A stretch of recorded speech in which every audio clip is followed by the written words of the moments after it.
and probably still do, not everybody likes being educated.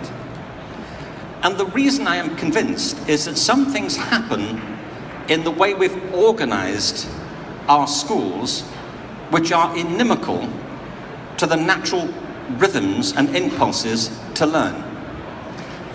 And many people consequently go through education feeling they're not very smart or not very good. Not because they're not, but because the system didn't enable them to discover what it was they were good at. And this is my point, really, that the system creates the problem. And then we pathologize our children for not doing well in the system. I'm from Liverpool, as I said, and in my 20s, some time ago, I remember I went round the local slaughterhouse, the abattoir. I don't know why now. I think I was on a date. You know, I know how to treat a woman. Before we go to the restaurant, let's see where it came from, so you don't overorder. Anyway, I went round this abattoir, and I mean, an abattoir is a factory that's designed to kill animals. And they do. They're really successful. Very few animals escape. Just, I mean, and form survivors clubs and have annual reunions and say, how close was that? It works. So I went round this thing, and at the end of the facility, it's a bit of a grueling experience to go around an abattoir. I recommend you do it. But at the end of it, there was a door that said, veterinarian. And I thought, well, he must be depressed at the end of an average day. You know, another 2,000 dead cows. So I said, why do you have a veterinarian? And the guy showing me around said, well, he comes in every week or so to conduct random autopsies. And I thought, well, he must have seen a pattern by now. You know what I mean? Like another 2,000 cows with holes in their heads. There's something happening in here, and I'm going to get to the bottom of it. This cannot be a coincidence. My point is, if you design a system to do something specific, don't be surprised if that's what it does. And if you design a school system that's based on conformity and compliance and a linear view of human life, don't be surprised if that's what it promotes. You see, I'm convinced our school systems are rooted in a very narrow conception of ability. And the thing is, if you have a narrow conception of ability, you automatically create a very big conception of inability. Or, as we see it, learning difficulties or disabilities. You know, I spent the first, I was thinking about this recently. You never want to draw a straight line between what you do and what you happen to in your early life. But when I was a kid in Liverpool, there was a polio epidemic. I was thinking about this recently. I got polio when I was 4. Until then, my parents were convinced that I was going to play for Everton football team because we lived right next door to the ground. And they thought, he's going to be the soccer player. Anyway, I got polio, and you know, I wore 2 braces at the time, and that pretty much put an end to my aspirations to play for Everton. It wouldn't now. Honestly. I think I'd be in with a chance these days. But I'm expecting the phone call any time. But at the time, it did. And the consequence was I was sent into, when I came out of hospital and did all that stuff, I went to the local special needs school. It wasn't called special needs at the time. We hadn't got the hang of euphemisms in the 1950s, so it was called the Margaret Bevan School for the Physically Handicapped. So what you say, they hadn't really got round to sugaring that particular pill. Anyway, I was at school with kids who had all kinds of, you know, physical issues to deal with. Lots of kids with polio. There were kids who had cerebral palsy, which is an awful thing to have to deal with. My best friend at school had hydrocephalus. You know, it's water on the brain. He had an enormous head as a consequence. There were people with asthma, heart problems, in wheelchairs, on crutches. I was saying recently, my classroom at junior school was like the barroom scene from Star Wars. It was. There were people wandering in, being assembled so the lesson could start. But the thing was, you see, that nobody really worried about it. Nobody was going around trying to work out what somebody's problem was. And it was only thinking back, I mean, you hung out with people if they were interesting or funny, or they had something worthwhile saying, or you had some empathy with them. But what was interesting to me was, looking back, although the teachers were, very caring, nobody had any great expectations that anyone there would really amount to much. Because often, their ability to succeed according to the normal standards of ability was compromised in some way by some difficulty they were dealing with. But what struck me, latterly, is that that's almost true of everybody. I don't know any adult, anybody, I've never met one, never met anybody who hasn't got special needs. Everybody does. Everybody's worried about something. Everybody's dealing with something. It's a psychological thing, or a social thing, or a physical thing. And very often the thing you think they're worried about is not the thing they're worried about at all. It's something you don't even see and they haven't even talked about yet. It's in the nature of being a human being that we all have some form of special need. And that, to me, is the heart of this. That if we want education genuinely to cultivate the talents and abilities of our children, and I'll come on to why in a minute, there is no alternative to having a more nuanced, textured, and more subtle approach to education itself.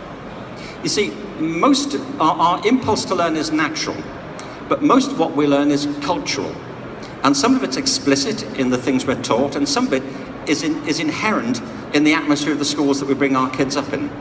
And the consequence is that many kids, they come through it not feeling very good about it. Now, the thing about this is that over the past 20 years, governments around the world have been trying to improve education. It's not been a great success. And the reason it's not been a great success is because, for the most part, the people who are forming the policy seem to know nothing at all about education. Apart from that, it's been fine. For example, the two big strategies to improve education around the world in many countries are firstly standardization. There is a view politicians have that they have to take control and tell you what to do, otherwise your incompetence will let the country down. So we have standardized curricula, standardized testing. You know it, if you work in education, it's there for everybody, we all suffer from it. And the second is competition. The big strategy is to set teachers against each other, kids against each other, schools against each other. And the ultimate expression of this is the international league tables that get published every few years by OECD, the PISA league tables, which are not intended to be a problem, and they do actually reveal a lot of interesting information. But they are taken simplistically by politicians. Pasi Sahlberg, I'm sure some of you know, is a wonderful man from Finland. Is anybody here from Finland? You're not as proud as they are of coming from St. David's, are you? Yeah, see what happens when you mention it. Pasi Sahlberg talks about this as the Global Education Reform Movement, or GERM.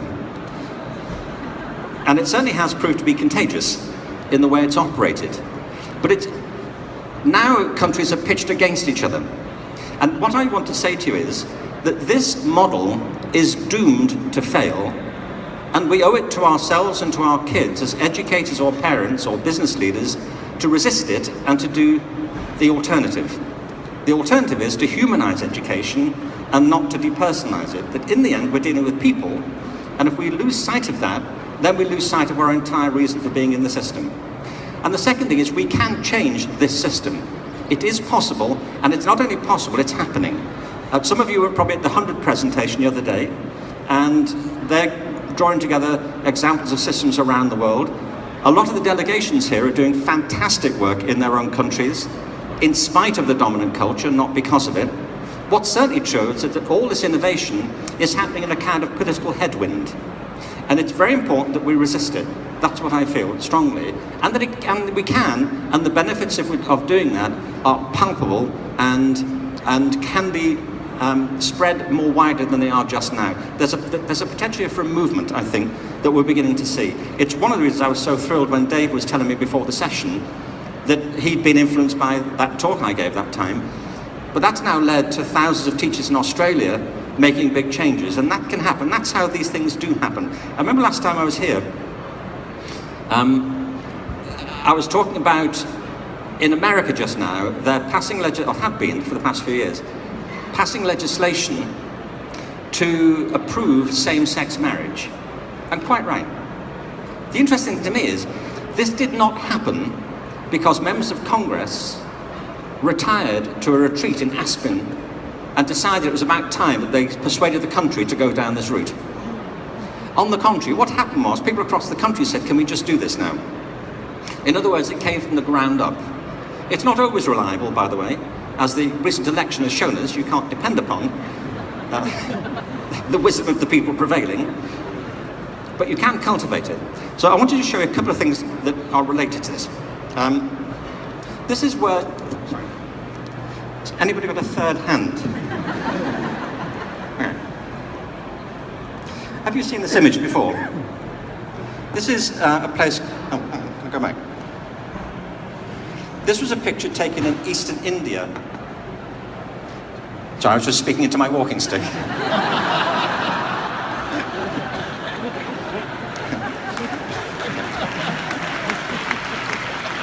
How long was I doing that for? No, it's a... Okay, let's start again. Thank you, Dave.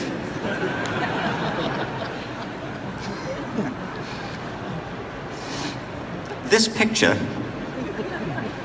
that one, was taken in the East Indian state of Bihar. What? What? Can't hear. That's my daughter over there, by the way. What? No, I use it for walking with. No, yeah, okay. Yeah, thanks. Oh, you're still here? I thought you'd gone home. I could have done that, Dave. Come on.